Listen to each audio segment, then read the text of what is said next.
All right, so today I am going over um, I've already gone over the mayoral candidates for the 2021 St. Petersburg mayoral election. That's you should be able to find it on YouTube on my channel, which will be linked here. Um, Actually, I'm putting this on YouTube anyway, so yeah, it'll be right around the corner. So today I want to go over. I'm a little late to this. There was a forum back in July. I want to go over uh, this, kind of debate, and then add in some commentary or whatever, break it down a little bit. Then I've also got a couple polls to uh, see how the forum slash debate affected that. So uh, shall see. All right. So first, let me just jump in here. So I'm just gonna reread all the candidates. We've got like the top two right now are Ken Welch and Robert Blackman, followed by Darden Rice, Wengay Newton. We also have uh, Michael Ingram. We've got Marcel Powers, Pete Boland, and Tori Nelson. Those last four, they're kind of trailing a little bit. The last poll we looked at, let's see, June 21st, it had them, yeah, it had, I mean, we mentioned before that high unsure number, which was kind of bad, but as we see back then, it was Ken Welch is a big like leader in the pack, then kind of a three-way tie between Darden Rice, Robert Blackman, and Wengay Newton. So we're going to see in some of the new polls that uh, the unsure number has gone down quite a bit, uh, mostly going into Ken Welch and Robert Blackman. But we'll get to that at the end of the video here.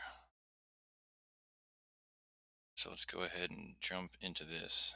So I have it at a slightly faster speed just to kind of get through it quicker.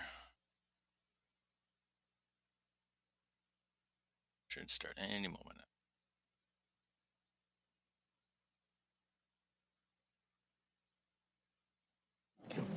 Good evening and welcome to our debate. We're so honored to have you all tonight. My name is Kimberly Jackson and I'm the Executive Director for the Institute for Strategic Policy Solutions. And I'm here with Al Rochelle, who doesn't really need an introduction, but I will introduce him anyway. We're so grateful to have you all come and listen to significant issues of our mayoral candidates, and we're honored to have them as well. And we're also very honored to partner with the League of Women Voters.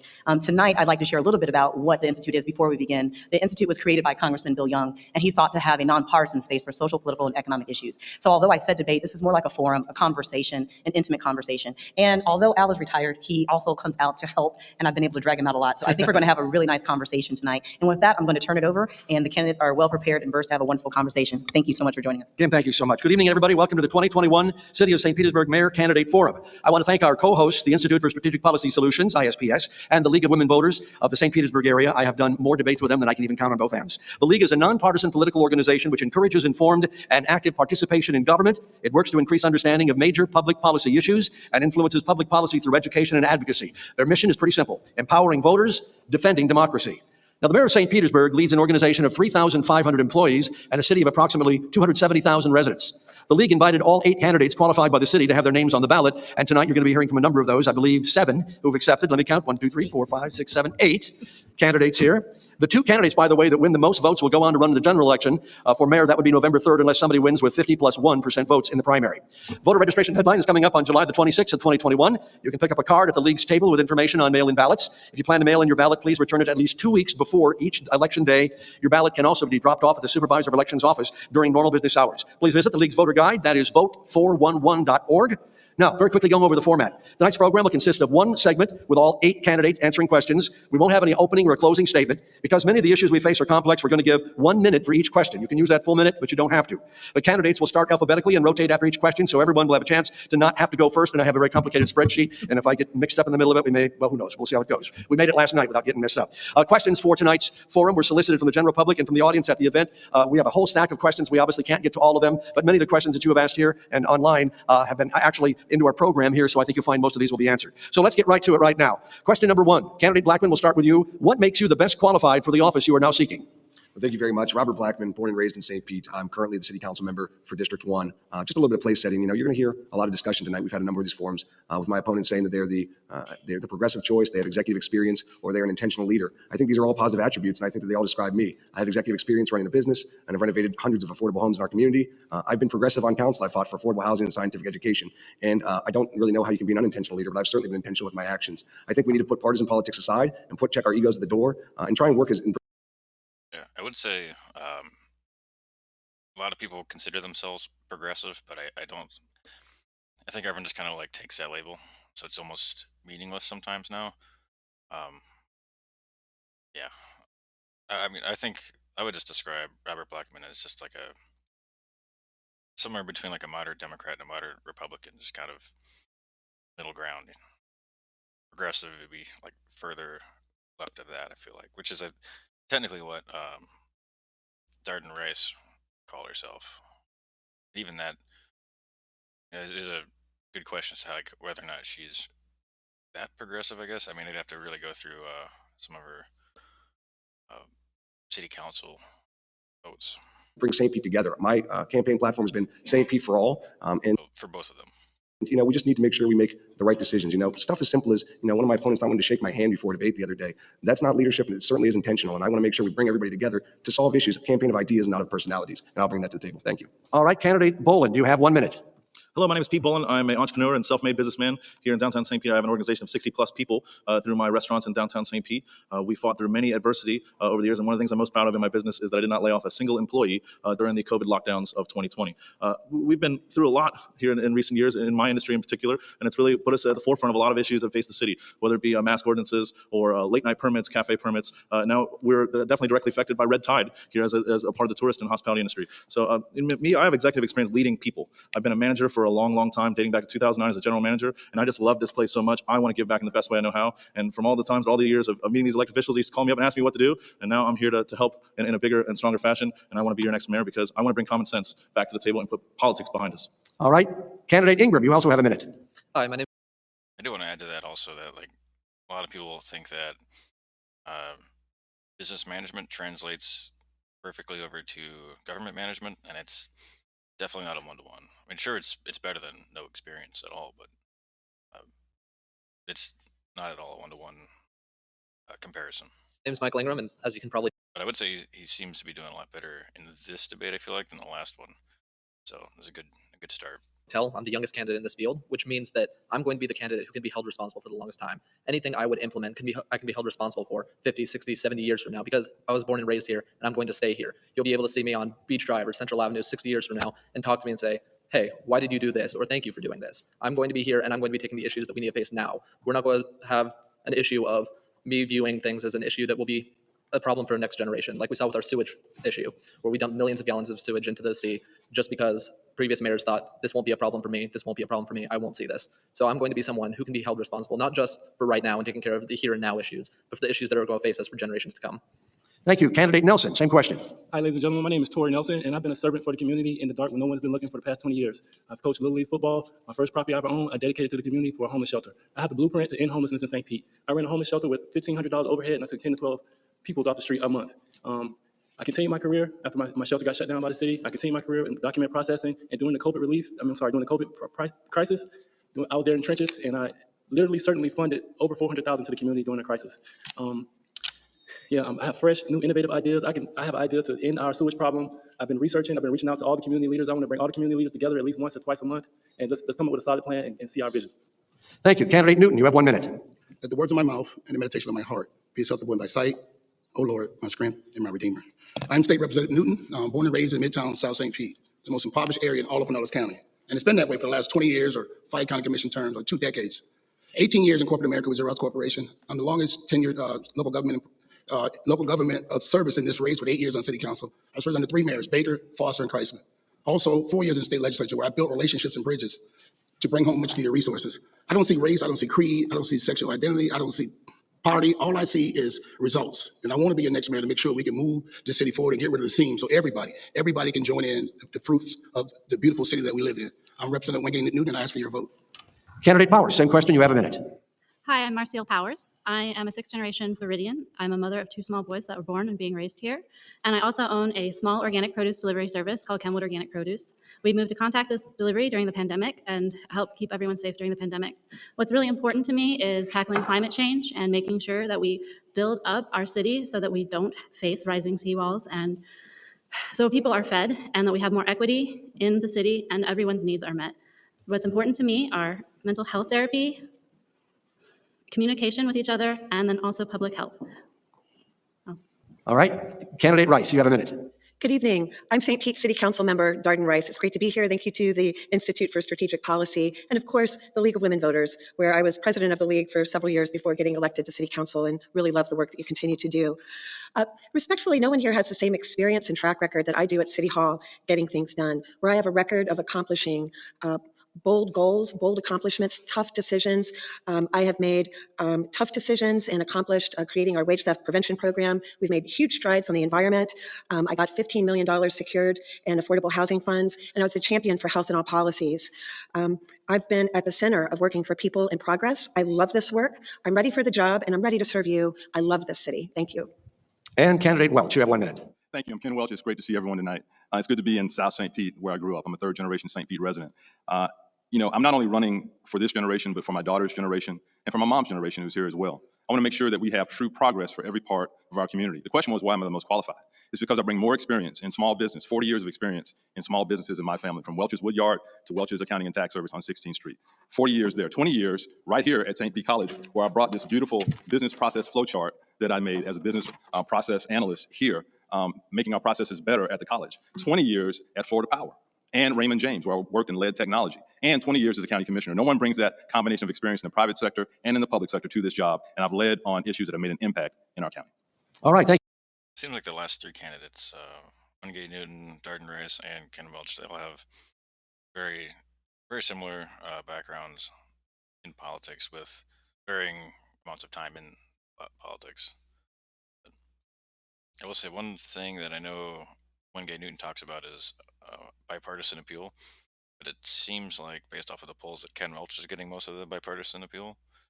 He's racked up numerous Democrat and Republican endorsements, and I think he'll end up having that title of the bipartisan candidate. Thank you, candidates. Now we're going to move on to question number 2. We'll change the rotation slightly. In this question, we're asking you to give me your top 3 priorities if you're elected. Again, the top 3 priorities if you're elected. You have 1 minute. Candidate Welch, we'll start with you. Oh, you switched up on me, Al. So the top 3 priorities for me, number 1 is affordability, including housing affordability. One of the things I led on as a county commissioner was creating the community housing plan and the housing trust fund that we funded with more than $100 million, and it's put more than 4,000 units of affordable housing on the ground. Affordable for folks making 80% of area median income, or about $19 an hour. As you drive north, you'll pass a 4-story building by Dunkin' Donuts. That's 65 units of all affordable housing going in based on that funding. And there are 4,000 units like that around the city and more going up. The second is safe and healthy neighborhoods. We've got some problems in our neighborhoods with gunfire, with crime. And I've already started working on that. I've had 2 youth summits already, and I'm going to continue to work on that. And the third is smart growth, making sure we have infrastructure to support our growth and to face the realities of sea level rise and the changing climate here in St. Petersburg. Thank you. All right, thank you. And I'll just remind you that after your statement, some of these topics you'll be bringing up, we will be discussing later on this evening. So thank you. Candidate Blackman, you have 1 minute. Same thing. 3 priorities. Okay, thank you. As far as my top 3 priorities, everything we need to step back and look at the basic function of municipal government. That is a fiduciary duty to the citizens. So what does that mean? Basically, you need to take on public safety. We need to make sure that everybody in every neighborhood feels safe when they put their heads on their pillow at night and go to bed. We need to make sure that crime is reduced in our neighborhoods. We've seen crime skyrocket over the last 10 years to the point where we've had 25 murders so far this year in our city. It's unacceptable, and it'll stop under my watch. Second of all, infrastructure. Our infrastructure is horrible. I feel like everyone says it. If I'm in charge, it'll be completely over. But I think the fact of the matter is it's a lot more complicated than that. Of course, everyone's going to try. Deficiently underfunded. We have right now bridges that will take 850 years to replace the current budget process, and sidewalks will take 450 years to replace in our current budgeting. That's not at all leadership. And then lastly, business growth. We need to help retain and grow businesses, have a business-friendly climate. We need to help streamline the permitting process, the building department, and stop the bottleneck, because if we get more permits on the street, it'll help our affordable housing crunch. Thank you. Candidate Boland, same question, top 3 priorities. So things move very fast in our city and our government. So one of my priorities has changed here with new developments. One of the new priorities that I would replace and put in my top 3 now would be properly addressing the recovery from this drastic and devastating red tide that we have. We need to change and see what's happening and why this has occurred, why it's the worst red tide ever. So I really want to get everybody together, get all the marine charities together, get the state and the federal government help assist us so we don't have a permanent dead zone in Tampa Bay. So that would be one of the first things I address day one in office. I also want to address the attainable housing crisis. We call it the attainable housing crisis because there's a difference between attainable housing and affordable housing. What's affordable to you might not be affordable to me and vice versa. So and a big issue with that is the building department. The building That's a pretty good point. department is overwhelmed, it's antiquated, they don't have a customer service type approach to things. And also, I want to get a deal done to save pro sports. Here, this has been a 14-year tired issue. A lot of these fellow politicians that are up here on the stage with me today haven't properly addressed this problem. I want to solve this problem so we can have pro sports for our kids, for generations to come, and have all these things that we've suffered to this point not be in vain. All right, thank you. And Candidate Ingram, top 3 priorities. My top priority is affordable housing. Affordable housing and economic opportunity in St. Pete is how we keep what St. Pete is in the future. The people of St. Pete make St. Pete, and I know several people just in my personal life who've been forced to move out of St. Pete due to not being able to afford to live here. Another thing that I would be particularly targeting is our infrastructure and our environment together. As we've seen with the red tide, this is something that is devastating to St. Pete if it's not taken care of quickly, and it'll only become exacerbated in the future.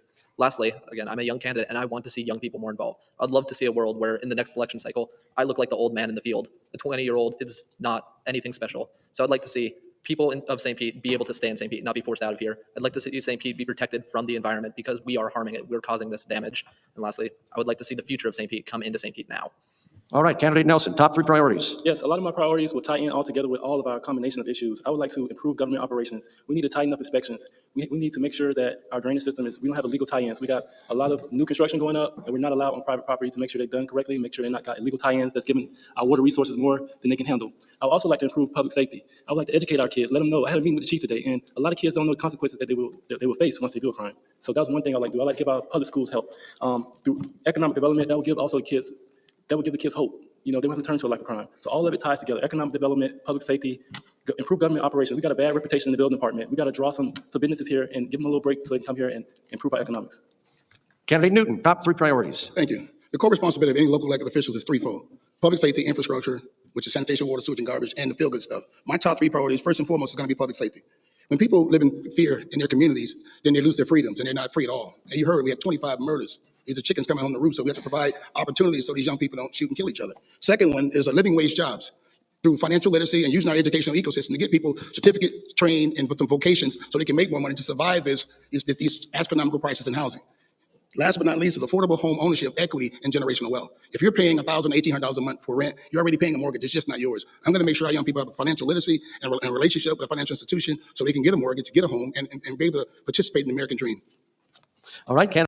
Yeah, that financial literacy part is a pretty big one. I know a lot of people that don't. They don't really know exactly how to go about buying a house or.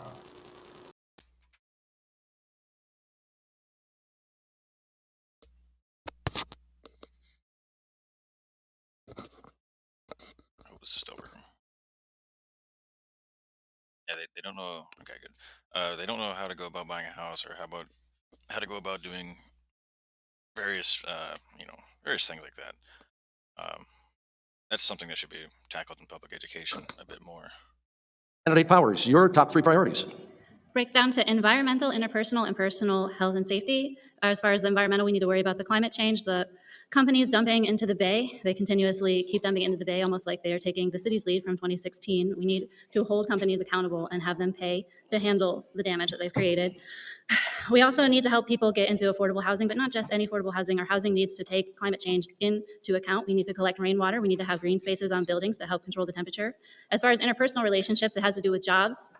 We need more jobs. We need a voting system so people can feel like their voices are heard from the city, and also mental health issues for the violence. And for personal safety, I want to put in more public bathrooms. As the virus continues, we're going to need more areas to wash our hands, as well as we're going to need to stay up to date on what's happening with the variants. All right, thank you. And Candidate Rice, top 3 priorities.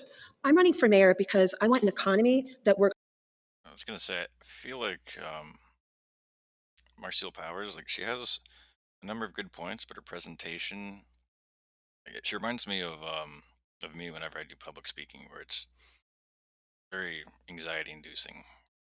I noticed that on the last debate that public speaking can be terrifying, but she does have some good opinions.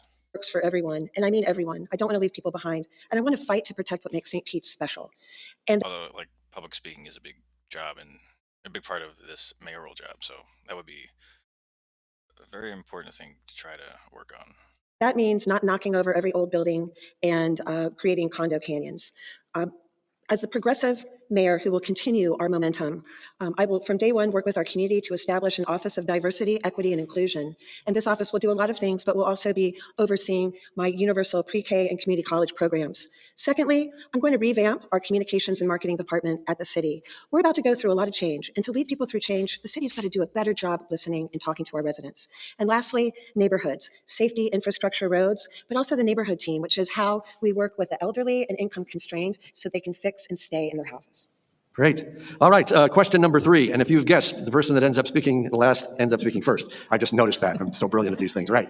So here's question number 3. Now to baseball. We know the future of the Rays is still uncertain beyond 2027. In the meantime, the city sent out invitations, RFPs as they're called, for developers to reimagine the 80-acre Tropicana site. Two-part question. Have you read the RFP document?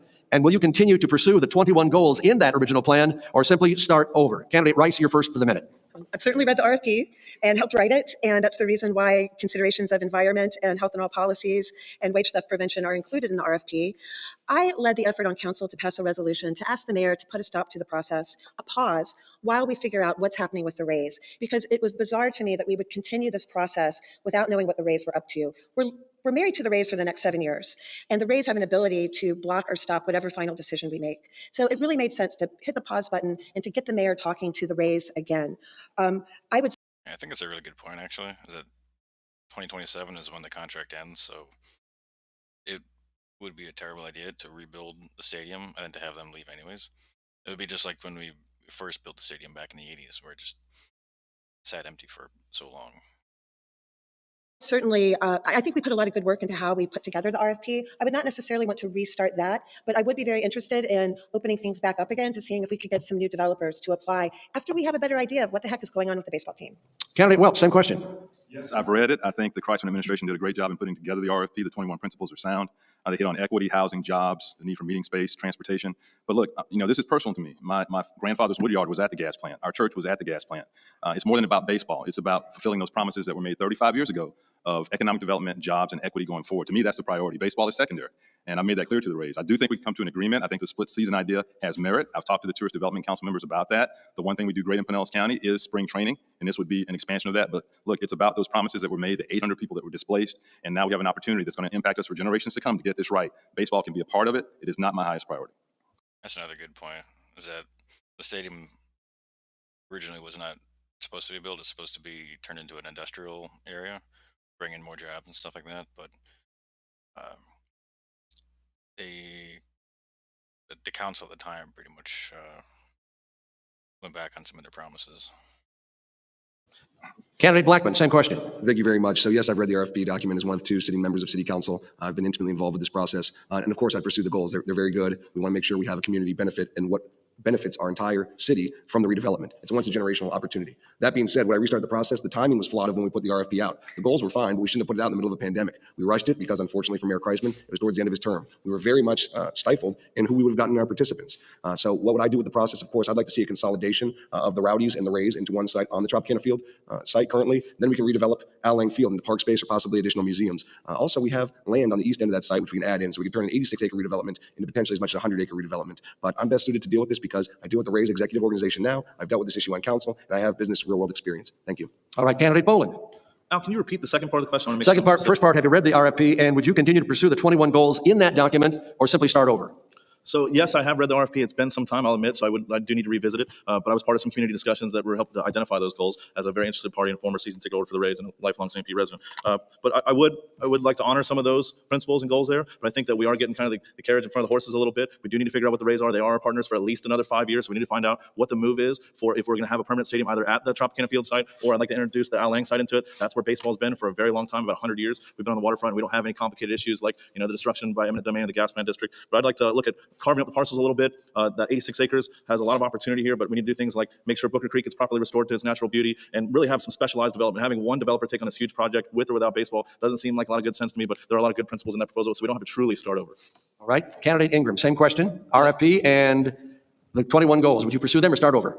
Yes, I've read the document as well. I believe that while the 21 points are very well set and are very important, we need to be making sure that we're not just looking at a short list of priorities. We need to be focusing on a few major priorities, namely, we need to be looking at affordable housing and our local businesses. While we do need to attract outside money into St. Pete, we need to be making sure that we're focusing on St. Pete first. We need to be growing as a city from the bottom up, from our local businesses up, and from our lowest denominator up. We need to be making sure that we're not just trying to attract the biggest outside source of income, be it the Rays or be it a major hotel chain that comes in. While our economy is driven by our tourism, we need to be making sure that this once-in-a-generation opportunity is something that we're using properly and something that we're using for the future of St. Pete, not just for the pockets of investors. Candidate Nelson. No, He is right that it is kind of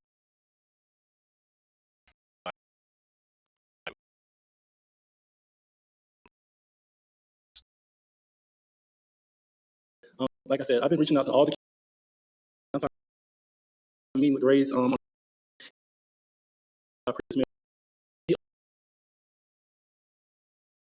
Free land. So we got to find out what their real intentions are. My idea is we free up the land and we move the Rays to the Adeline Field Stadium location. We do a complete reconstruction of a waterfront stadium. It'll be a world-renowned hub. We'll have the best stadium in the world. If we can secure funds and not be a burden on the citizens, I think that could be a catalyst for some economic development right there. And we can also free up the Trop location. So we'll have two catalysts for economic development.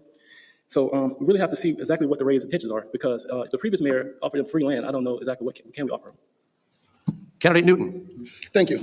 Yes, I'm pretty sure they would want taxpayer money to build the stadium. That would be my guess. done the three mayors and dealt with this baseball with those three mayors and watch how they did it. To the question, yes, I read the RFP, the 21 goals that are in there, and I wouldn't totally start over, but it's too much double in the detail. They had an RFP when they did the Trop site, when they took the land from the individuals that owned it, that looked like me, with eminent domain and the promise of progress. So the devil's always in the detail. What I would like to see happen is that in 2007, when I won and got on council, the Rays was proposing moving all baseball operations to 15 acres. I'd like to move that to 15 acres on that Trop site next to MLK, and if they want to do a split season, I can support that as long as it's got St. Pete in it. The St. Pete money is going to be spent, should be St. Pete. Like businesses there, not in dense, but in hard infrastructure. And thirdly, lastly, we got an opportunity to address some of our rent control, if you call it, on property that we own. We're not having to fear NIMBY and the other things that go along with property rights. And Candidate Powers. No, I have not read the document. I read a lot of outcry from citizens that they didn't like it, and I do want to open the Tropicana site up to a public vote before coming up with anything else. However, I have been taking a climate change class from the Clio Institute, and we did a climate box thing. Some of the results look like we have baseball in the middle of July. So we're going to be dealing with 105-degree temperatures in the middle of July while people are outside trying to watch baseball. And it's changed my whole mind about the idea of having an outdoor stadium. It's just not going to be practical on any realistic level in the future. All right, thank you. Now, if I get to the end of this and I've left anybody out, please say, yeah, you forgot me. Okay, it is hard to believe, but it's happened before. Did it with some governors, and they didn't laugh about it. I don't know why. All right, here's another question for you. Do you feel something needs to be done about the effect of climate change on St. Petersburg? Now, we asked this last night, and I'm going to ask you to get very specific, because everybody says, yeah, we got to do something about it. I want to know one or two things that you think the city could do that would have an effect on climate change and not just be a feel-good Band-Aid. And we'll start out with Candidate Powers. I think it's a good point too. Is like when it comes to some of these issues, like a lot of the answers aren't actually achievable goals. They're a little, I guess, idealistic in a way, or they don't necessarily have the full power to implement them. So that's something noting. I inherited a patent to scrub carbon out of the air using the sewer system. As we update our sewer system, we could implement it and it wouldn't be that much cost effective. Instituting a Hyperloop monorail with it, which works on air pressure, would help move the carbon and the methane gas from the sewer and other greenhouse gases quicker through the environment. This would give us an opportunity of becoming a carbon negative city. In addition to that, I want to put in green buildings like they have in Singapore. I don't want to see any more concrete buildings, and the mitigation of putting maybe a foot or two underground to collect water isn't enough. When a tropical storm hits Houston, cars go washing down the road. We're going to be like Houston if we continue on the path we're on. All right, great. Candidate Wright, same question. Well, I worked on climate change for the National Sierra Club for a number of years before even getting elected. This is an issue that's really hits close to home for me. On council, I created the first ever environmental committee that really took up the charge working on how we can adopt policies to green our buildings and our fleets to reduce our pollution output, but also save money because we're cutting pollution, but we're using less energy. I think Kreisman has turned us in the right direction in a lot of ways. I would have liked that we would have made a little bit more progress or worked more. As a progressive mayor, I will continue our commitment to these solutions. And also, I think we talk a lot about adaptation in city planning circles. We've got to talk more about mitigation, and mitigation is actual pollution reduction. I was very proud to also, with my work on my environmental committee, that helped us get the Bloomberg Grant Award, and the city got $2 million in value for tackling this very important issue. Candidate Welch, same question. Yeah, so she says she wanted Kreisman to do more, and I mean, I probably agree with her on that. But at the same time, you have to recognize that like St. Petersburg is like a fairly like a purple city, kind of like you see like the person leading the polls now is Ken Welch, the bipartisan guy, the guy that's got a lot of Republican and Democratic support, and generally speaking, candidates in that field, they do some progress in terms of trying to mitigate climate change or prepare a city for the effects of climate change, such as more flooding, more powerful storms. So there's only so much that they'll do, and I think it's for reasons like this is why most likely Ken Welch will win. Is not to say that Ken Welch won't do anything on climate change or doesn't have any plans. Like he certainly has some plans, and I think he'll actually he'll probably carry on exactly what Kreisman is doing, if not more so. But it'll be more of an incremental change as opposed to more of a far-reaching change, I guess. Thank you. I think it's important that we actually follow the science and act on what we already know.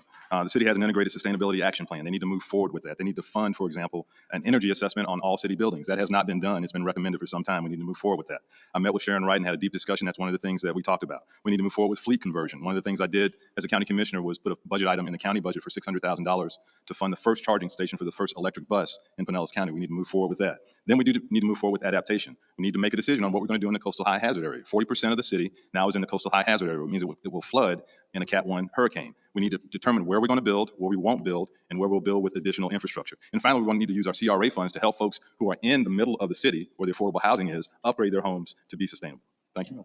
All right, Candidate Blackman, same question. Thank you very much. Climate change is kind of a big tent topic. First of all, we'll talk about what's going on currently with the red tide. We can debate all day long what causes it, but we need to clean up our waters and mitigate damage that's been done. That's why, a plan as simple as introducing vertical oyster gardens for an opt-in system for any of those who are willing to take it underneath their docks for waterfront homes. For all these finger canals, a healthy oyster can filter 50 gallons of water per day. If we had an opt-in like we do with our rain barrel system in the city of St. Petersburg, we can make a huge impact in a short amount of time. Natural shorelines, something I've been a huge proponent of. I've been involved in a number of mangrove planting projects, but we need to try and return to nature. As far as leading with science, I fought to restore and put back online the Science Center in West St. Pete. It's a 30,000 square foot learning facility that for 60 years taught science to our youth. We're about to hopefully begin the process of renovating that facility for reopening. And lastly, I'd like to introduce a lot of the resiliency plans that we already have, as long as they pay back in a timely fashion. There's a lot of low-hanging fruit we can still do with city and municipal buildings. Thank you. Thank you for your answer. I think Robert Blackman and Michael Ingram in the previous debate both had similar ideas of using nature as a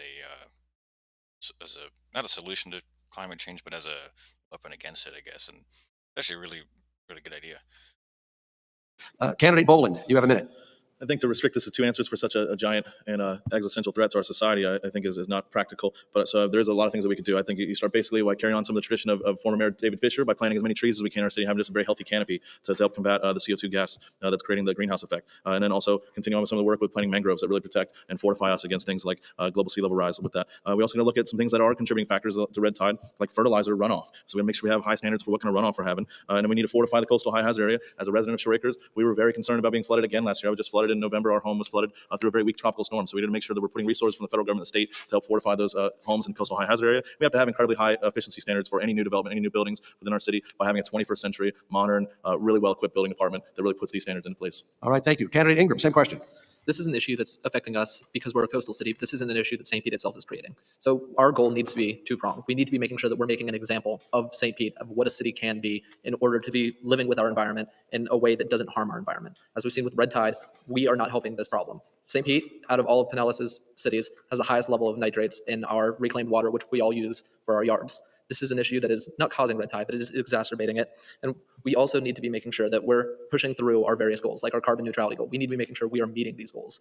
Lastly, we need to make sure, like several of these candidates have said, that we are protecting our shorelines. Natural shorelines are the best protection we're going to have, because if we build seawalls or any of man-made protections, they will become damaged in storms, need constant public investment, and also will not help our environment. Candidate Nelson. Yes, I have a background in law. I went to law school. I have become an environmentalist since I dived into this job. And it's a disease called HLB to our citrus trees. There's no longer the old days when you just plant a tree and pick it off the tree, and pick the fruit off the tree. We have to give these trees treatment. There's a lot of trees that we don't even see no more when we were kids. And I would like to bring that back and bring a program so we can help co-op with residents to bring back our natural ecosystem so we have a seamless ecosystem. Like I said, I would like to tighten up the government operations. We need to make sure that there's no more dumpage, no more dumpage. We need to help our water resources, our water resource plant, and make sure we got tighter inspections. Make sure there's no leaky pipes. Also, we need to implement green design, give incentives for all these new high-rises to have green design implemented into their buildings. Also, I would like to have ocean-friendly gardens. I would like to have more community gardens. That will also help. I would like to lobby legislators to bring back the emission test. All right, thank you. Candidate Newton. Thank you. Our environment is fragile, and the effects of climate change is real, so we must do all we can to protect it for our children's children. That said, when I was on council, the money we won back from the lawsuit for the investment that we made, I tried to get that money leveraged to put solar panels on all of our city buildings. I had staff give me analysis of which buildings burnt the most electricity. We pay Duke Energy over $10 million a year just for lights. So put solar panels on that would make that one-time money renewable money. That's the first thing, renewable energy. So second thing, being the only member, lifetime. I'm actually surprised that they haven't done that yet, putting solar panels on top of city buildings and stuff like that. Member of the Florida House, day one as mayor, I'll get to go up in the legislature in session and lobby to bring back much needed resources. For the first time in history, the legislature have put money into the budget to combat the effects of climate change. I'll bring those funds back and use adaptation and mitigation in our low-lying areas like Snell Island and Show Acres to help those people and relieve them of some of the flooding and the problems that they're having. Thank you so much. All right, this one is very relatable today because today Mayor Kreisman asked Governor DeSantis for help dealing with the effects of red tide. And the question is going to be, is there anything you think the city can do about red tide other than just clean it up? Candidate Newton, you go first on this one. Yes, when we in the legislature, the last budget that we passed, we got over 80, I think it's over 200 million for the governor to be able to combat algae blooms and the release of nitrates and whatnot from the waterways down in Lake Okeechobee, and that was very helpful. But what has happened now with Piney Point, dumping all those nitrates in the water, saying it didn't affect anything, you see what's happening. These fish were already out there in the Gulf, and what happened with the storm came in, it brought them all into the Intercoastal Waterway. We have got to do all we can to make sure that we keep using those funds. We funded the Mosaic Science Institute with funds to be able to find things to help combat algae blooms, but we have got to also put more money into educating people about the use of phosphorus and fertilizers, because that stuff gets into the drains and the waterways and creates blooms too. We got to do all we can to educate people and also implement smart policies to make sure we don't have these blow-ups every summer. All right, Candidate Powers, same question. The people destroying the environment have names and addresses. They just dumped 90,000 gallons of sulfur from Apollo Beach. Just like when Lawton Chiles was governor and he went after big tobacco, so now we have Florida Healthy Kids, an insurance program for children. We need to go after these companies that are dumping into our waterways, and we need to build a Green New Deal from the settlement funds. Just because we stopped collecting data on BP doesn't mean they stopped spilling oil. We have Piney Point, Mosaic was involved, the new company that took over wasn't fully involved. We need to follow it back from the very first people who started these things, even if we have to use the city as an example and go after people who were involved with us putting stuff into the sewer. There are a number of things that people have done that are wrong and illegal to our environment, and we need to hold them accountable, and we need to take them to court. I think that accountability is a really big deal. I think basically everyone's saying that we need to limit the amount of pollutants in the water and all these things, but like if you don't actually hold any of the corporations that are doing it accountable, or if you don't, I guess, block the sale of whatever fertilizers might be doing it, or perhaps having a fertilizer that can fertilize without some of the nitrates. I mean, if you don't actually like have any actions on that, then nothing's really going to change. You could educate everyone about the effects of using a certain type of fertilizer, but what are the odds that everyone's actually gonna, like, oh yeah, I'm not gonna use this fertilizer anymore? I mean, some people will, but the majority, I mean, it's hard to say. But holding the big dumpers accountable, that would be ideal. Candidate Rice. I stood next to Mayor Kreisman this morning at that press conference. And yes, I think we should ask Governor DeSantis to declare an emergency. Short term, yes, we need more help. We need more manpower. We need equipment. We have a lot of dead fish that we need to get out of the bay. Long term, I remember at the time there was quite literally tons of fish that they were getting rid of at the time, and could have certainly used some state support there. But it's one of the issues where politics got in the way.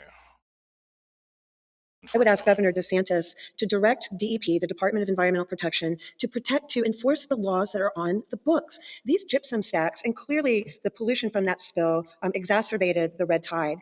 It is so important. These gypsum stacks are unfathomably large. They're several hundred square acres, 100 feet tall. They'll last forever. The companies that step in to make money managing them don't last forever. They blow through their permits, and we can't allow DEP to just continue to look the other way while we have such a foreseeable problem that poses an existential threat to our way of life. Candidate Welch. Thank you. This is a big topic. I think the first thing we can do is advocate. The state needs to be helpful.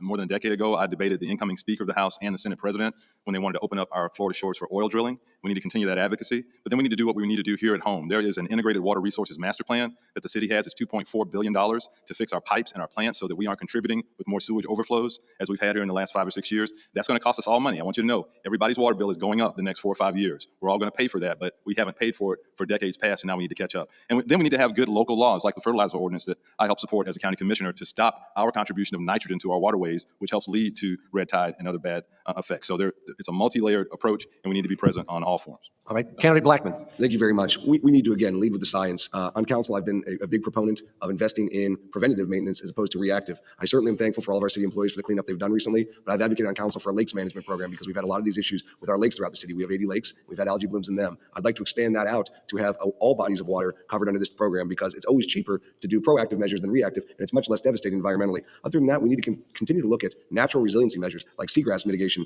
beds, which will help our environment. Also mangroves. The oyster plan I'm talking about is very, very simple, very, very cheap, and very, very effective. And other than that, we need to continue to invest in infrastructure. We've done a good job. We need to continue to dedicate resources. On council, I've advocated for going to a more cash-heavy program so that we can get more work done in a shorter amount of time. But infrastructure investments are always going to be essential as well. Candidate Boland. I think I've already said some of the things the city can do in some earlier answers to questions tonight, but I want to kind of channel my Howard Beale here a little bit and say I don't have to tell you things are bad. Things are actually worse than bad. So 1 million pounds of marine life has been recovered from Tampa Bay and inlet waters. 1 million pounds of dead marine life. We have a serious problem. We have a threat of having a dead zone here. We need to start with education and awareness of how bad this problem is and how important it is that we can address this. We need to lobby aggressively and desperately for federal and state help so that our children can fish Tampa Bay, all right, in the future. We need to get a community movement together for everybody to say never again. We need to know what causes and exacerbates these things like the red tide, this aggressive red tide bloom. We need to take another look at this $45 million from the American Rescue Act to help put the people that are being victimized by this red tide bloom. We need to address natural cures. And we need to hold people accountable, like the state of Florida. The state of Florida that totally dropped the ball and let Piney Point's disaster happen. So we've got a lot of things we can do as a city, but it starts by getting the community together and say, we're not going to let this happen anymore. All right. Candidate Ingram. I think he wins just for that Howard Beale reference. Same question. We need to make sure that we're not trying to just control red tide. We need to be making sure that we're taking it away at the source. Things like the level of nitrogen in our reclaimed water, things like the sewage spills that we have had over the years, things like Piney Point, these are all leading to these red tide blooms. This is the worst red tide bloom that I can personally remember. And this can be the last red tide bloom that we see. If we start taking this seriously, if we start taking this seriously now, we put the investment in now, we make sure that all the causal factors, we put in a good analysis of it. We figure out, how do we stop this? How do we stop this? Not just, how do we stop this for cheap? We need to be making sure that this is something we're properly investing in, because this isn't just affecting our quality of life. This is affecting our local businesses. This is affecting the people who live here, because we are a tourist economy. And if every year we start seeing red tide blooms that are driving people out, St. Pete will not continue to be able to thrive the way it has. And Candidate Nelson. Guys, this is an unprecedented time in our life. You know, we're moving into the future, and we have to seriously consider what we're doing, because right now the red tide went off. Usually, from my understanding, it goes south, but now it's going east and west. Okay, so we got a lot of infrastructure here. We got to halt on the infrastructure. Okay, we have to tighten up our infrastructure. I had a meeting, like I said, I'm literally reaching out to every leader. Ken Wise, the chief operations manager at the Water Waste Management. He said I was the only person they called him. We figured out a solution in about a 30-minute phone call. We need to tighten up our government operations. We need more codes. We need a finance program for homeowners to tighten up their lateral lines. Lateral lines is the private lines on your property. A lot of private homeowners can't afford to tighten those lines up. Okay, but we can finance that, and that'll help with the runoff. Okay, natural fertilizers. There are a lot of natural fertilizers on the market right now. We need to make that a mandate. Natural fertilizer, that contributes to it. Like I said, until we figure out this, definitely, let's put a halt to all this construction. Let's not take away from our integrity. All right, thank you. Candidate, you're doing a great job, and we keep rolling here, and we appreciate you keeping your answers right to the point. So question 6, lots to talk about equity. First of all, define what you think that looks like for the city, and does equity or equal opportunity always lead to equal outcome? And by that I mean, how do you measure whether you're having equal outcome for treating everybody equally with their opportunities? Mr. Nelson, we'll start out with you. Yes, okay, so treating people equally. I'm sorry, so can you repeat it one more time? I'm sorry. You said, I'm sorry. Okay, I'm sorry. First of all, I want you to define what you think equity looks like for the city, and does equity or equal opportunity always lead to equal outcome? Yes, I do believe it does. Like, okay, so we have downtown is beautiful. The rest of the city, if we bring the rest of the city up to speed, where the residents can take pride in their community, that will bring equal equity, I believe. They will take pride in the community. We got to build our neighborhoods up. if you take pride in your community, we got clean neighborhoods. That's equity to me. That's equal equity. You take pride, they don't have pride. They don't. It's just. I'm sorry, I'm getting tongue tied, but without pride, it creates more problems, in my opinion. I don't think that's what they meant by the question. Okay, Mr. Newton, you want me to repeat the question again? So Go you ahead. said define equity, what it looks like, and how do you know that? How would you measure it? I think is what you asked. Is that it? I wrote it fast, but Yeah, that's okay. accurate, yes. Well, basically, defining equity is giving everybody a fair shot. You know, I hail from Midtown South St. Pete. Single divorced mom raising 8 kids off government subsidies, food stamps, welfare, government cheese, free lunch, reduced lunch, summer jobs, after school jobs. You're looking at it. But everything I'm not made me everything that I am. And I took full advantage of every opportunity to realize my full potential. Those opportunities now for the people trapped in those ghettos are few and far between. We have to be deliberate about making sure we give them access to capital, access to money, because that's equity, and access to property ownership, affordable home ownership, equity, and generational wealth.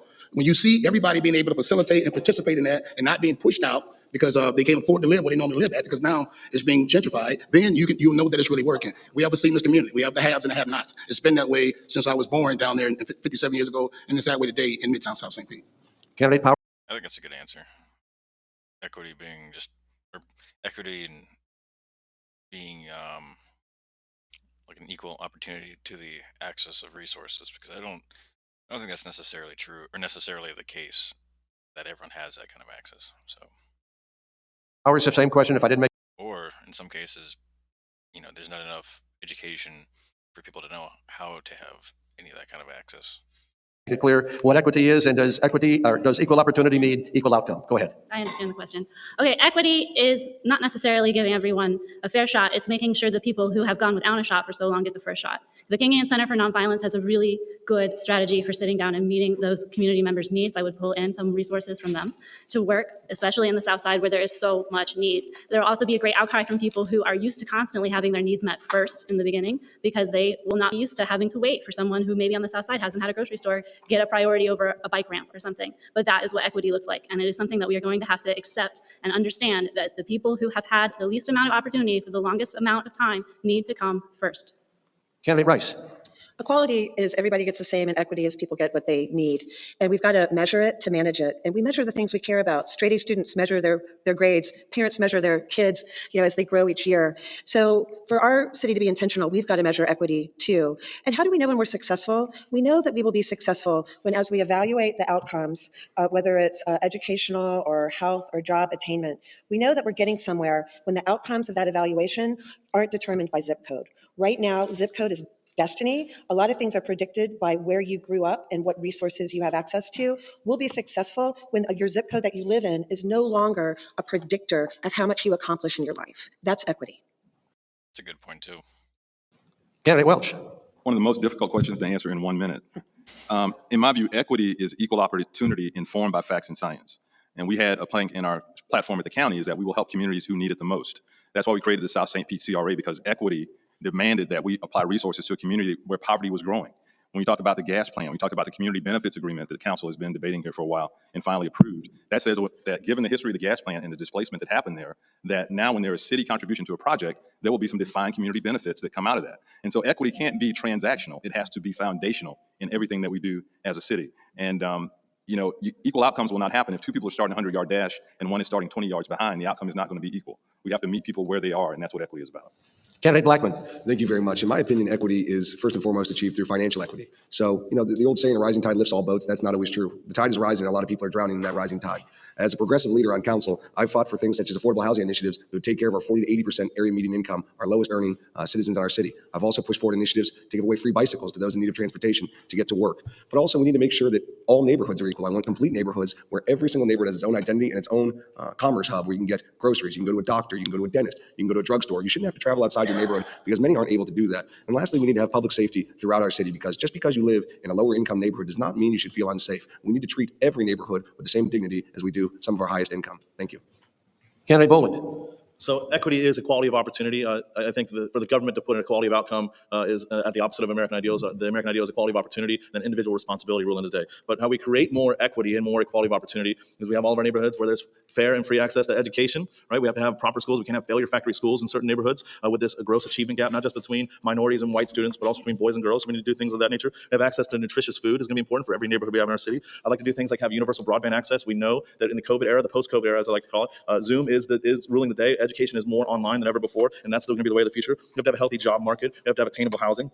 We can do all these things, but we're not going to have an equal outcome. It's going to be up to the people. We just have to equip them with the tools so they have the equality of opportunity so that they can gain their own equity. And candidate Ingram. Equity is growing from the bottom up. That is what we need to be doing as a city. That is what we need to be doing everywhere. That means that in certain areas, you need to invest in a certain way. For example, South St. Pete, the food desert that they're facing, the affordable housing crisis that we're facing everywhere, but particularly in our low-income neighborhoods, we need to be focusing our efforts on that there. But then other issues, such as sea level rise, we need to be focusing on areas like Snell Isle and Shore Acres. We don't need to be focusing on First Avenue and 56th Street. We need to be focusing on where the resources are needed. Spreading the resources equally around the city will not give us the results we want. What we need is the results to be focused to where they're necessary by investing what we need where we need it. So that's affordable housing in the areas that need it. We need to be making sure that we're focusing our resources to address root issues, not just solve an overall problem in the city by driving another area up or leaving another area down. All right. Yeah, that's a good point too. It's actually pushing the resources where they're most needed. I think that's. I mean, like we hear a lot a lot of different policies that we need to implement in St. Petersburg, and there's only X amount of money over the next several years that can be put towards it. So the resources need to be allocated based off of necessity, for sure. This next is a little complicated, and this is kind of an audience question, but also me because my brain doesn't work the same as everybody else's. Unless we can get more, I guess, federal funding or state funding, but I don't know. Federal funding might be something that could be happening. I know there's a big infrastructure bill they're pushing forward right now in Congress. Maybe something can come out of that. We want affordable housing. And then all of a sudden we hear we also want density. So I would like you to explain to me why, if we need more affordable housing, why all of a sudden are we talking about a greater density? How do those work with each other? Does that make sense to you? Yes, okay, good. My son-in-law is an architect, so he threw that one in there. So here we go. Candidate Ingram, talk to me about affordable housing and how density plays a role in that. Affordable housing and density aren't necessarily related, but in some of the neighborhoods in St. Pete, we're starting to see huge lots, multiple houses, multiple apartment complexes be cleared out to construct a single house. Sometimes only one person living there for only part of the year. So we need to be making sure that we're not losing housing, as we're already moving toward a housing crisis. We're running out of housing, and we're destroying housing to just build one McMansion. So what we need to be doing is we need to be making sure that while increasing density to an absurd amount to the point where people are living on top of each other and areas and people have no privacy, no individual identity, we need to be making sure that we're not dropping our density so low that at some point the only people who can live in St. Pete are people making way over the median income and everyone else is forced to live outside of St. Pete, because St. Pete is the people here. We need to be making sure that everyone, whether it's minimum wage workers, whether it's someone making the median wage income or someone making 200, 300% of the median income, we need to be making sure that they can live here. And by decreasing density, we're taking away that opportunity. Thank you. Candidate Nelson, same question. Yes, we basically need to improve our economics. We need to, like I keep saying, I keep referring back to government operations. That'll be one of my main key issues. We have a bad reputation for businesses. We drove a lot of businesses out of here. So to combat that, we have a lot of high rises that's a spike in the rent. I would like to put a cap on that for now. I don't want to take away from my integrity. We have enough beautiful high rises that just built one right next door. I love it. It's beautiful. That's enough for right now. We don't want the residents that's built this community, we don't want them to get pushed out because they can't afford it. We want to bring jobs. And the way we got to do that, we have to improve government operations. We got to put a spike on all these high rises. And social economics, we definitely have to bring more jobs here. Candidate Newton. Affordable housing is relative because it depends on the amount of money you have. The government sets the price. Housing has a 3-bedroom, 2-bed go for $1,400. So the person that owns it, the private owner, is going to try to get that amount. However, you got a job that only pays $800. So it's all relative. If I had $20 million, I can get a condo on the top of one of those buildings downtown. That's affordable to me. That said, we need to make sure that we are creative in what we do. You got 40% coastal high hazard area, so you'll need smart development if you're going to develop in there. The city is built out. So if you're not using density wisely to incentivize people to create affordability, then you're going to have a problem because you have a problem with property rights. And the people that own the property want to get the highest and best use. So I would say it's one versus the other, but you have to be creative in what you do with that density to address the needs that you have and affordability if you want to keep people in St. Pete. If not, you're going to have to move to other areas, build houses so they can have their own. And that's the problem you have with affordability versus density. Candidate Powers. Well, we have to look at a long term of what's happening. We know that our fertility rates are going down, so we're going to put in a bunch of high rises for, I don't know who's going to live in them in 100 years. Anyways, beyond. I think that's a really interesting point too. Is that like um, population? Well, like, population growth of America is probably going to be more. At some point, I think you could probably see it might end up being more immigrants that are growing the population as opposed to fertility. Now, it's definitely the case that people are having fewer and fewer kids, and some people not having kids at all. That would be a good like whole entire conversation. Beyond that, who is moving into these high rises? Well, we see 7 families to 1 moving out to Florida. So Retirees. we see a lot of people moving here. They're trying to escape polar vortexes and climate change. They've created a lot of pollution where they're coming from, and they need to take care of the environment as they come here. We need to build in greenhouses. We don't need this to look like New York or San Francisco where they're dealing with trash and pollution and concrete jungles. We need to have green spaces. So as far as affordability, I want to get people who have lived here continuously for a long period of time into mortgages and home ownerships first, and then we can worry about everybody who is moving here to escape the climate change. Unless we do something about the climate, they probably won't come here. All right, candidate Rice. Okay, so density is the number of units per acre, whether you're talking about apartments or a home out in the suburbs. And density by itself does not guarantee affordability, but thoughtful density is most certainly a critical tool for achieving affordability. It allows nonprofit and private developers to, we have to close like a delta in the cost of what it costs to build affordable housing. But I'd led the charge on City Council to allow developers to build slightly smaller apartments and also to alleviate the parking requirements so that along transit corridors where there's younger people who don't necessarily want to drive a car anymore, they can get around if they live downtown. Those are the ways that we can use density to offer affordable apartments and affordable homes. So like I said, it doesn't guarantee anything by itself, but it's definitely a tool where we can work to build affordable units. Candidate Welch. Thank you. Density is a great tool, but it has to be used responsibly. And density has been in our account on Fort Pinellas, the MPO, the Planning Council. So density is supposed to go in our activity centers, downtown St. Pete, Gateway, Tyrone, along our corridors like US 19 right here, and it's supposed to connect transportation. The 2 other pieces we have to get processes. The longer a developer has to wait for planning and permitting, the higher the cost. So we have to get our processes right. And the other thing is subsidies. We've got to be able to buy down the cost for affordable apartments. And again, as you move north, you'll see Skyway Lofts. That's 65 units of affordable housing for folks making $19 and less. You'll see another 51 units going by the interstate at 26th Avenue. But then on the west side of the street, you're going to see 400 units of market rate. We've got to be urgent about getting that affordable housing on the ground. Candidate Blackman. Thank you very much. So affordable housing and density play together because it's simple supply and demand. We are out of supply of land in this area. We are built out, and the demand for housing is rising. That's why we have to increase our densities to try and alleviate some of that pressure.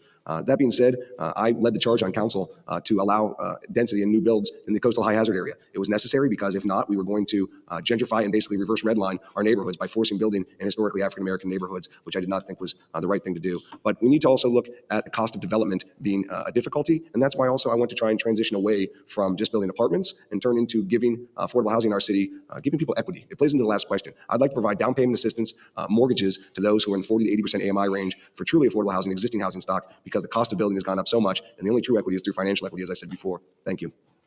Candidate Boland. So, Al, I was excited to explain this to you earlier when you alluded to it in the green rooms, and now I had to wait the last answer over here, of course. But so this is a real problem, and it is something what some of the others have said. We are 99% built out in Pinellas County. Then on the other side of it, there's only 1% inventory available. People love living in St. Pete. They love living in Pinellas County. They're moving here from all the places like California, New York, and Chicago. They're coming here. So we're 99% built out. We have an Econ 101 basic supply and demand problem. That's part of it. But we need to do things and have a YIMBY strategy. It has to be yes in my backyard, not in my backyard, so that we address proper density. The things like accessory dwelling units. One of the things that made my house affordable is this is an old problem here in St. Pete. My house affordable growing up. We had an in-law suite attached to it. My grandmother lived in that in-law suite, so that made it affordable for us. My parents actually bought the house for my grandmother. My grandmother suite. So we upgrade part strategy, build more ADUs. We need to improve, increase wealth, so people can afford to live in St. Pete by bringing great jobs to our area. All right, let's talk about crime. It's on the rise everywhere in the country, and it disproportionately affects young African-American men more than anybody else. And we've all read the headlines, and we're all horrified. What could you as a mayor do to address this issue that would have a meaningful impact, trying to learn lessons from other cities that have had to deal with the same problem, or creating our own solutions that other cities can look at us and say, hey, look what St. Pete did? Mr. Boland, you got the first one on this. Thank you so much. Well, I think it's simple. When we look at the violent crime that's happening in our community, there's a common denominator. If you talk to the police, you talk to the people in the neighborhood, it is drug and gang-related crime. So the first thing we need to do is we need to champion a change away from the failed war on drugs. It has failed the American people for decades. It's never worked. It is a public health problem that we've criminalized and we've made a black market and we've added this violent element to something that shouldn't be that way. Look back That'd be nice. to Al Capone, who used to spend time in Shrakers. All right, look back to the days of Prohibition. It doesn't work. It's never worked, okay? So we need to end the war on drugs. We also need to improve responsible gun ownership and improve responsible gun ownership in the black community so that black folks aren't afraid to get pulled over by the police if they have a gun, so they can protect some of themselves. The police can't be everywhere all the time, but I think we need to have a system where we have more cameras. I want body cameras. I want dash cameras. Do people know that there's not a dash camera in every single police cruiser in St. Pete? It's crazy. We need to move forward with a modern 21st century policing strategy and have the best police in the United States. All right. Candidate Ingram, same question. No one turns to crime because they want to. People turn to crime because they either don't have another ability to make ends meet or they don't see opportunity for their future. Yeah, it's a good point too. Is if there's more money and if there's more of an opportunity to make money, like moving to crime, then you know it kind of goes back to the equality of opportunities discussion before. Like if you don't have the opportunity, or if you don't have the capital, whatever it is, then you're going to take the best opportunity you've got available to sustain yourself and make a decent amount of money, in crimes. So Need to be making sure, particularly among young people, we have a bleak outlook at life. We're looking at potential climate disaster impacting us. We're looking at housing that we can't afford. We're looking at issues that we don't have control over right now that we're having to deal with in our future. So we need to be making sure that we're reaching out to young people. We need to be making sure that we're solving the issues we're facing now.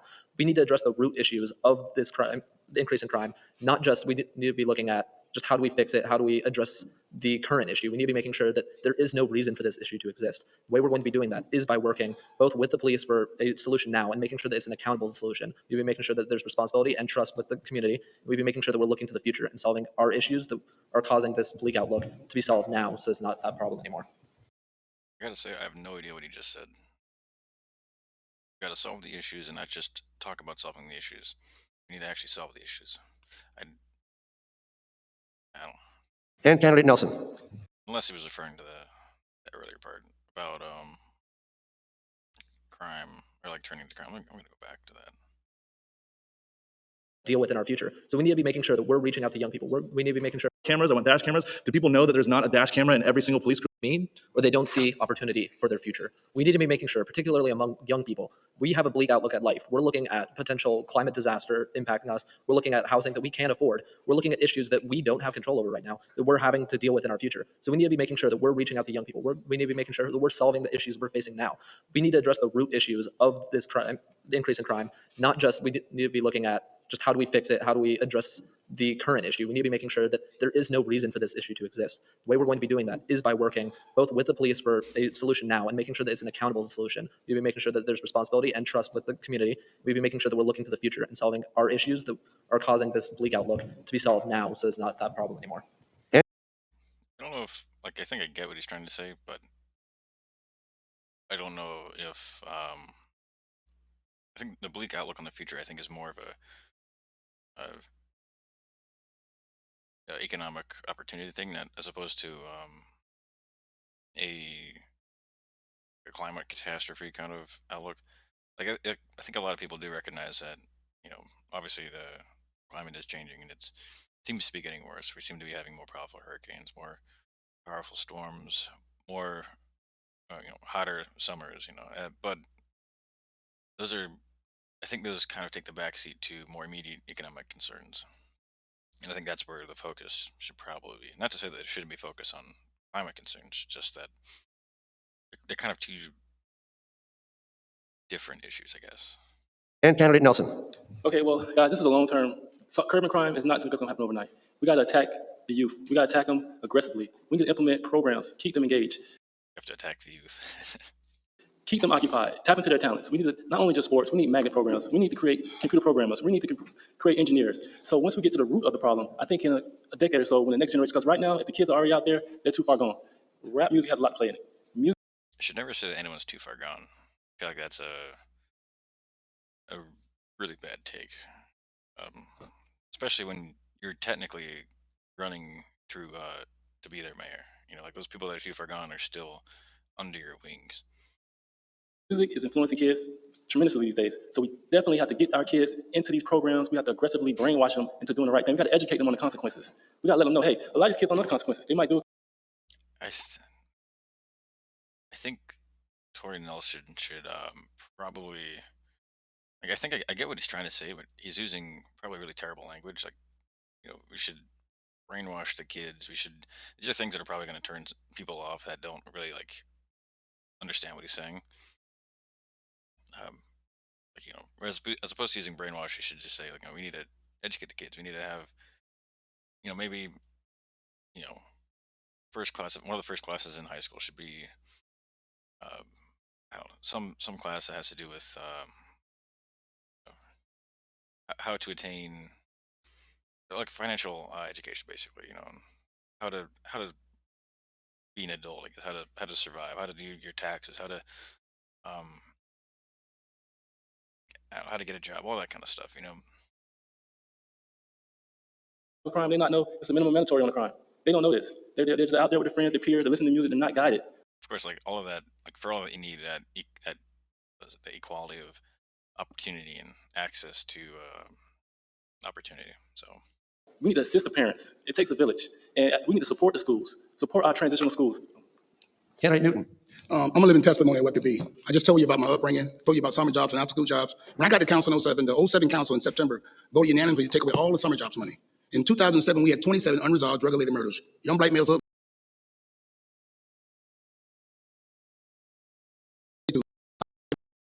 65% black boys and girls.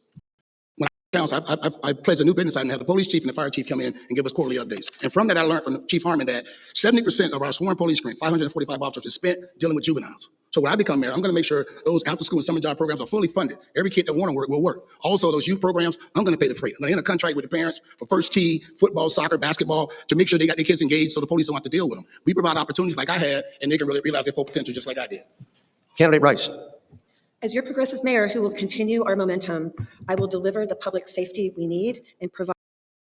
I think I love that. Like so,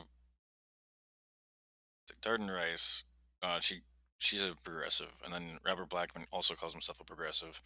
And I think like out of all the people here, I think they're probably the furthest apart when it comes to political opinions. I mean, to be honest, like they're all very centered, maybe center left in a way. Like technically, like Robert Blackman and Pete Boland they're registered Republicans, but they don't really follow the traditional Republican platform. Like they're very very at the very least center. Um, but it's interesting that they both use the progressive term, but I think progressive would generally um, would be more synonymous with like certain forms of wealth redistribution, which I I don't know if Robert Blackman really fits that category, but it's just interesting. Provide the justice that we deserve. We can't talk about policing without talking about racial justice. I mean, surely that's what we've learned over the last year and a half.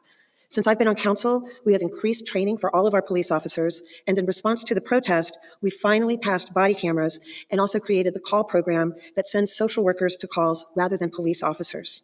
I talk about this issue every day to people all over the city. I know there's more that we need to do. This isn't the end of the line, and we need to keep working to truly make St. Pete a safe city for everyone. We want to feel safer in the four walls of our home, and we want to feel safer on the streets. And because I was just testing you, Candidate Powers. Thank you. Yes, I skipped you, but whatever. This is very personal to me. I still have memories from when I was 5. My dad a bunch of baseball bats go down to the.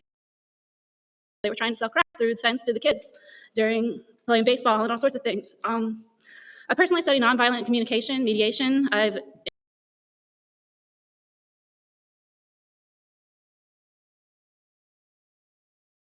violent situation and train the officers.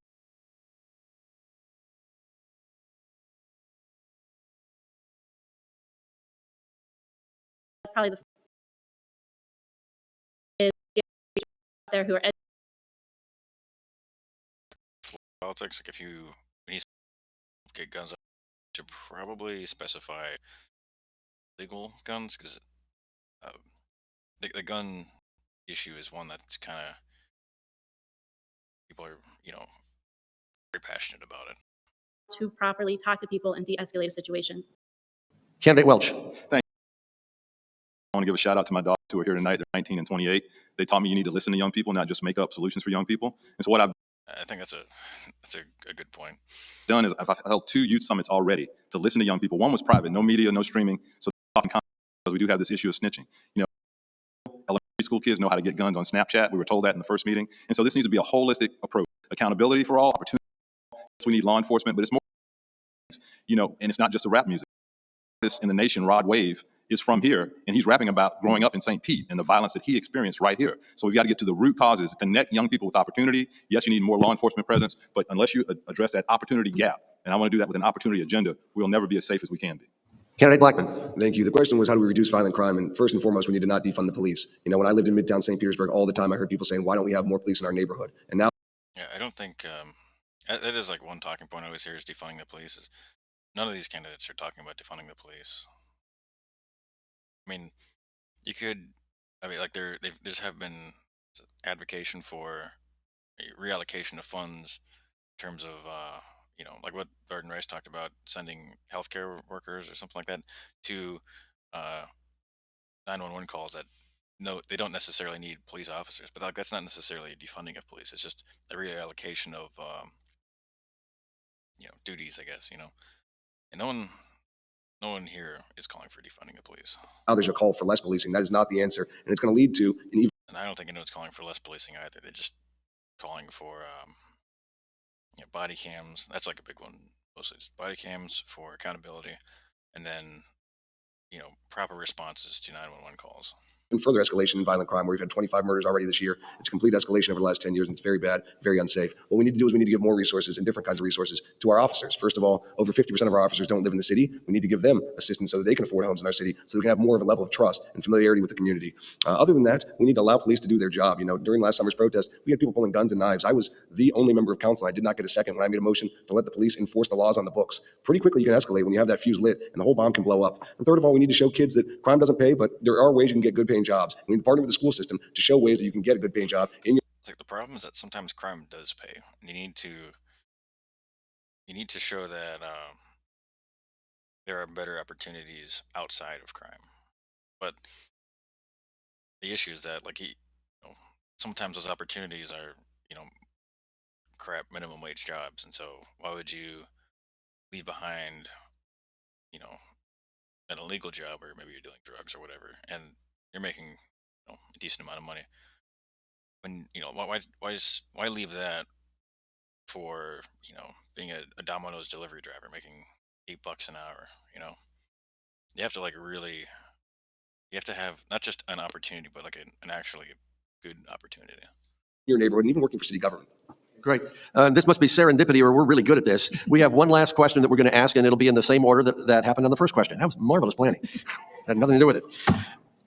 The city wants to grow, right? But we have so many unique things about St. Petersburg that we don't want to lose. We have an incredible arts district. We become an arts destination. Our waterfront is second to none. I love to come down here and eat because I don't even need to know where I'm going to eat. I just start walking and I can have 151 different experiences, not on a Friday night. So the question is, how do you preserve the nature of what St. Petersburg is today so that as we grow, we don't lose that? And we'll start out with candidate Blackman. Thank you very much. We are a very special place. This is my hometown. I've lived here my whole life, and I'm familiar with the different changes we've had. We've had a lot of change, a lot of it good. And I think, frankly, the trajectory we went on that we're at today started basically during the Great Recession about 15 years ago. Desperation breeds innovation. That's when we became even more enhanced and well-known for our arts vibe and our culture. Our museum system has only continued to grow. We have breweries. We have restaurants. That being said, when I spend my tourism dollars to go elsewhere, I always do it based on architectural and cultural tourism. We need to make sure we work with preservation groups, of which I've been awarded the top award from Preserve the Berg for my renovation of a historic building. We need to preserve our structures. We need to invest in the arts. We need to invest in artists, because artists a lot of times are being priced out of our community. We need to show that they're a business and give them grants to stay here. But That's kind of surprising to hear.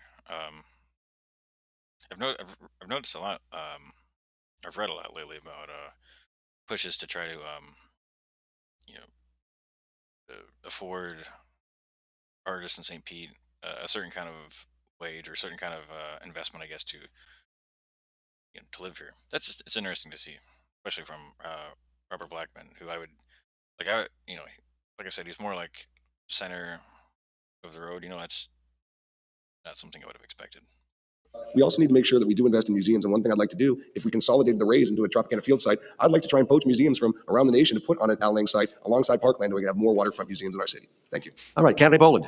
Well, as this is the last question, I want to take a little moment to acknowledge today is my father's birthday up in heaven. This will be the 15th birthday of his that I'll be celebrating here on earth without him. And so I just think he probably would have never predicted I'd be up here like this 16 years ago. So just want to acknowledge that, and God bless him. I'm really proud to be his son. But as far as the three things that we can do, as a few things that we could do to keep St. Pete alive and this great, wonderful entrepreneurial spirit that we have here, and this art community and this civic pride that we have. So we need to have a balance between historic preservation and property rights. We need to let people do what they want to do with their property, but also know that things like Snell Arcade and the historic open air post office have value and meaning to us. Primarily, we need to protect our waterfront. Mr. Snell took care of us long-term 100 years ago to make sure that no one was going to develop our waterfront. And the other thing we need to do, we need to save pro sports. The Rays on the Rowdies too. We fought long and hard in this community to get pro sports here. A lot of people made a lot of sacrifice, a lot of struggles. We need to get a deal done so we can keep pro sports here forever so that our kids can go to Rays and Rowdies games. Candidate Ingram. We need to be making sure that what we're preserving is what St. Pete is. St. Pete is the people. St. Pete is our local businesses. That's what we need to be preserving. The way we do that is we ensure that we're not encouraging outside growth in the sense of turning Central Avenue into a strip mall. We need to be making sure that Central Avenue stays our local businesses. We need to be making sure that our art district stays the art district. We need to be making sure that what we're doing is we're investing back into our city. We're not investing into investors. We're not giving investors money, just having them pocket it and turning St. Pete into whatever they want. St. Pete is us. Everyone here, everyone watching, everyone who lives here.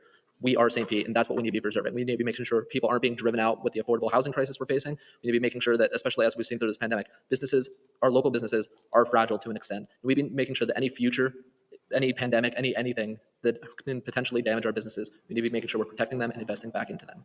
Candidate Nelson. Yes, when St. Pete was founded, main industries was citrus, fishing, and tourism. And now, like I said, I keep reverting back to my main issues. We have to put a cap on all the high rises. When people come down here for tourism, they leave a concrete jungle. They don't want to come to a concrete jungle. And that's causing a lot of red tide, all the runoff. So we need to maintain our integrity, restore our natural resources. That's the main key.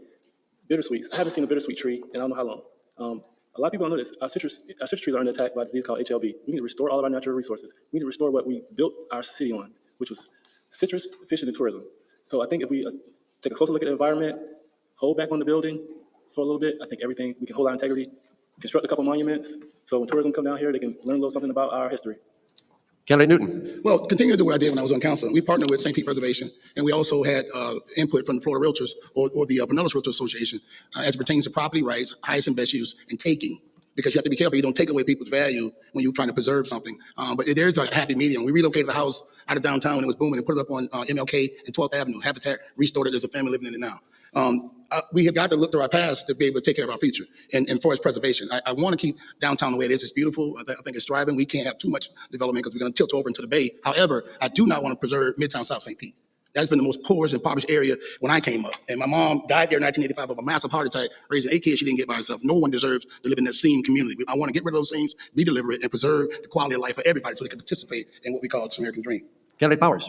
As an artist who applies for grants, I 100% want to see the grant program expanded. I found out I can't apply for grants while I'm running for office. And grants also, they barely pay for the materials it takes to do the project. They don't give you any money for living. They don't give you any money for food. I support guaranteed income for our artists. And that's not just for nothing. We can have the artists out there working with the kids on the South Side, giving them a positive example of stuff they can do, doing fun art projects with them, putting more beautiful murals in the city.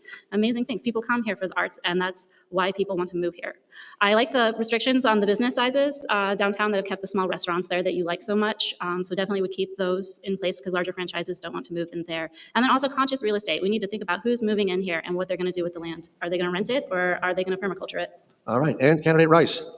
My dream for St. Pete, and we've got a great vibe, my dream is that no matter who you are, where you're from, what you look like, who you love, you can find your niche, your job opportunities, education, a place to live, and you can find your own place here and you can thrive. And I think that's what's beautiful about our city. We know that the two biggest existential threats to this vibe are gentrification and inequality. So as mayor, I will focus on taking our arts to the next level. I will focus on protecting our diversity. Our Office of Diversity, Equity, and Inclusion will make sure that we're intentional about our equity policies, but we've also got to fight for affordability. And we've got to make sure that there are more affordable homes, apartments, and storefronts. So really protecting ourselves against the threats of gentrification and inequality is really the task for the next mayor. And Candidate Welch. Al, it's been 8 people, so can you read the question one more time? Of course, it was the future. The future, our state's character, our arts district, the waterfront. How can we still preserve that but still grow? You had a lot in there. Well, that's right. Okay. Yeah, and so win the Super Bowl next year. Let's throw another one in. It's all coming. So I'm a third-generation St. Pete resident, and a lot of what we're seeing now is what we've been asking for decades. When my father was on the city council, they wanted the vibrant downtown like we're seeing now. And so some of this change we've asked for, and we've actually planned for it. The growth is happening on those corridors like 34th Street and 4th Street, happening downtown, happening Gateway. What we need to make sure that we're doing, and also the waterfront protection in the charter is a thing of beauty. It keeps that waterfront open to everyone. But to the degree that we're not intentional about affordable housing and getting it on the ground, then we are sponsoring gentrification. Because as you move north, you're going to see all of this market rate and luxury new development going in, and only about 100 units of affordable going in between here and south. We've got to be intentional about getting that affordable housing underway, and also intentional about education and jobs in the CRA so that everyone has an opportunity to participate in the progress that we're seeing. Great. Did I forget anybody?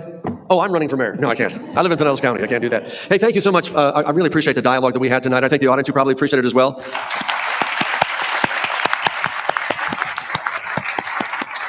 And I always say thank you for sticking your neck on the line and being a politician. I will never be a politician. It's just too difficult for the things that you have to do. Thank you so much for all of you that were here and all of you that are watching online right now.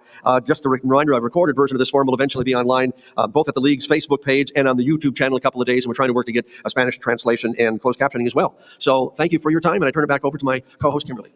I cannot thank you all enough for giving us the forum that we wanted to have an in-depth conversation about the issues that matter and what you will do if you are selected to lead. So thank you all. And thank you all for joining us both here in person and virtually. Again, the Institute is wedded to these issues. We invite you to follow us on Facebook or see our other forums on YouTube or go to our website at isps.sbcollege.edu. I would be remiss if I didn't thank Al again for volunteering in his retirement to help me on a lot of I had issues. to shave. That was the worst part. I used to have a goatee, but whatever. And I'd like to thank the League of Women Voters, of course, for their exceptional partnership, and St. Petersburg College leadership. What we do well is educate the community, and I'm grateful to be a part of that team. And thank you all for your participation. It won't matter if you don't participate, and elevate and acknowledge the issues that you need to know to participate in the process. Have a great night. Thank you. All right, so that was the League of Women Voters for St. Petersburg, St. Pete Mayoral Candidate Forum from July 14th. It's cool to see Al Rochelle. Used to see him on Bay News 9 all the time. All right, so I feel like all the candidates actually did pretty good.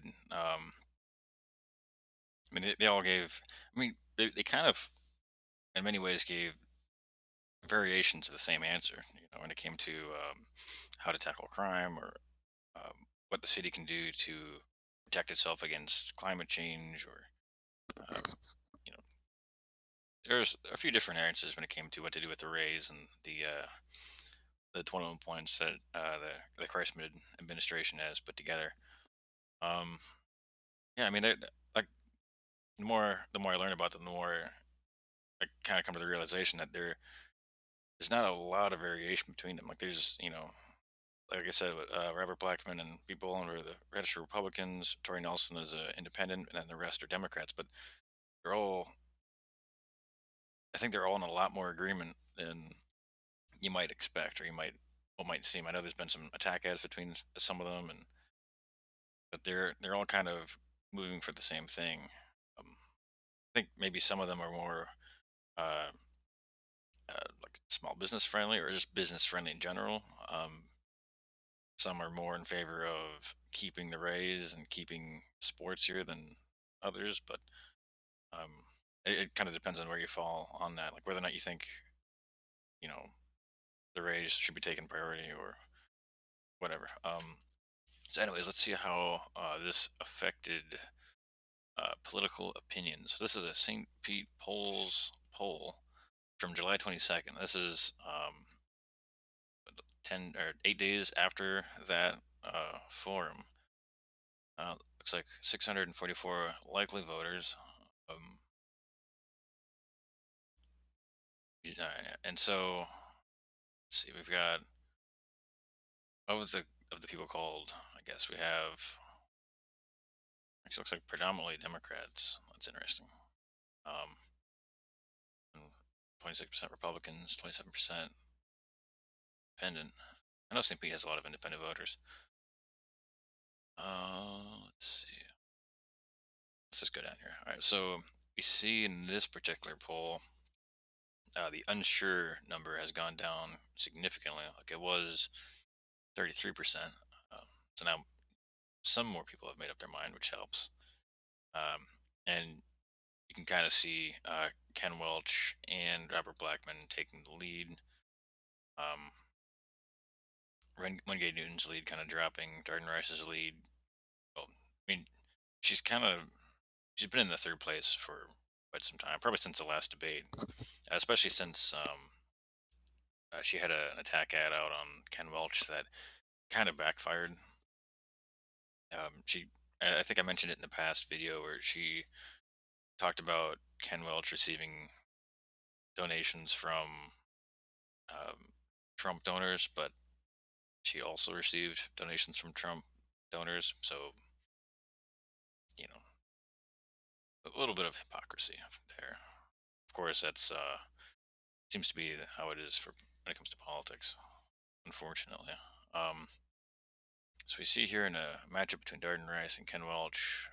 You know, Ken Welch is leading, of course, 39%. Kind of, I don't know, I see the 39%. I kind of just discredit the whole thing because that, you know, at 39% now, it's just too high. Same with Darden Rice versus Robert Blackman. Seems like even between Robert Blackman and Ken Welch, this is what I think will end up happening. I don't think any candidate's going to reach the 50% margin. I think it'll come down to Robert Blackman and Ken Welch, and I, don't know, I'm pretty sure Ken Welch is going to end up winning. Let's see. Do you plan to vote? Oh no, skip forward. If the election were held today, I wish they got rid of this unsure of column. It'd be nice to see, like if, well, basically what the ballot is. There is no unsure option on the ballot. When it comes to Democratic Party, looks like Rice has 20. Yeah, okay, so Welch is leading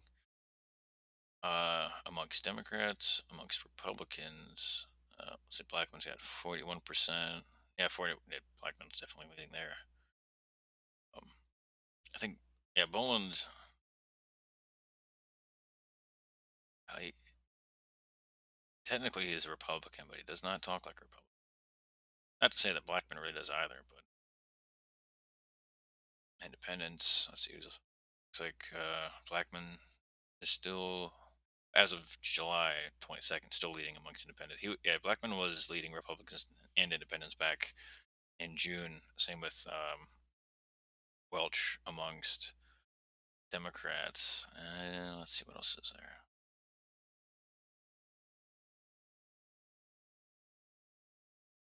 If the election were today between blah blah blah, Democrats go to Welch 43%. Unsurprisingly, Republicans go to Blackman. Kind of split amongst independents. Of course, the uninsured numbers are pretty terrible.